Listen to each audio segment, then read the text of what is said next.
Chapter 14. They walked up to the door. Adelmo unlocked the door and walked in. "Make yourself at home, Lana." "All right, do you mind if I check something out really quick while you go pack some stuff up for tomorrow?" "Sure, no problem." He noticed that she had brought her laptop over. "I don't have Wi-Fi since I spend most of my time at the store, so I am not sure if there is any wireless access around here, but you are welcome to try it." "All right, thanks." Lana opened up her laptop and checked if she could connect to any of the surrounding houses with Wi-Fi. She clicked through half a dozen connections and finally found one that was not password protected. Oddly enough, the name connected to it was called Abomination. Not thinking too much about it, she pulled out the books, not realizing she had brought them all with her. She thought to herself, how could this all be related? An idea popped into her head. I will look up Adelmo's crest symbol. Her gut was right. It was an identical match. Lana knew she needed to let him know about those books she had found. Not long after she found the information, Adelmo came out with his bag, ready for his trip. Adelmo sat next to Lana, curious to know what she was up to. "Adelmo, I found some books around the store that had some crests on them. One is, well, your family crest. The other was one you already knew." Adelmo's eyes widened. "Are you serious? How did I miss that?" "Well, have you ever really seen your family crest?" "Now that you mention it, I don't ever recall seeing it. I guess that is why I didn't realize that." Adelmo grabbed the book and thought of his parents, and suddenly they both fell into a trance while touching the book. They see his parents getting ambushed by a dozen vampires, slicing them up. Suddenly they snapped out of it. Their eyes widened, as if they saw a ghost dropping the book, trying to catch their breath.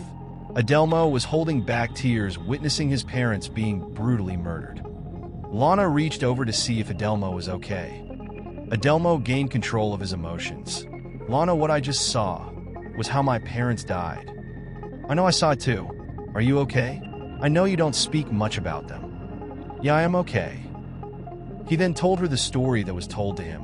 "My grandfather told me they went on a mission to Alaska during their darkest time of the year.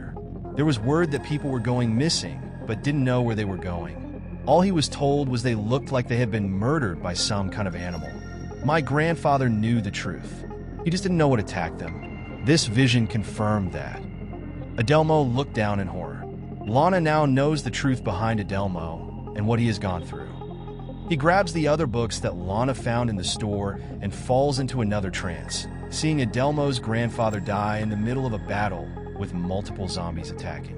There were just too many for him to be able to handle. You saw him hacking away as each zombie approached.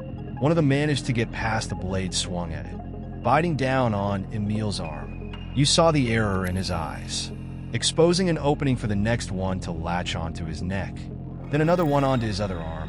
He falls to the ground and losing his balance. They come piling in on him, ending his life in tragedy. Suddenly, they snap out of another trance, dropping the books as well. Adelmo thought to himself in horror, "Oh, what can we do now that I know what that girl was talking about?" Lana scoots closer to Adelmo, putting her arm around him to comfort him, making sure he is okay. Adelmo told her, "I saw my grandfather killed." Lana reminded him, "I know, I saw it too. I'm so sorry." They then discuss everything that he has found out today. The day drifts to night. It started getting late. They put everything down and needed a break, so they relaxed on the couch together. They both gradually doze off at the same time, continuing the dream from the night before. While knocking, no one seems to answer like the last house they were just at. They open up the door and walk into the house, still having a feeling of emptiness. They went into each room looking for any signs of life.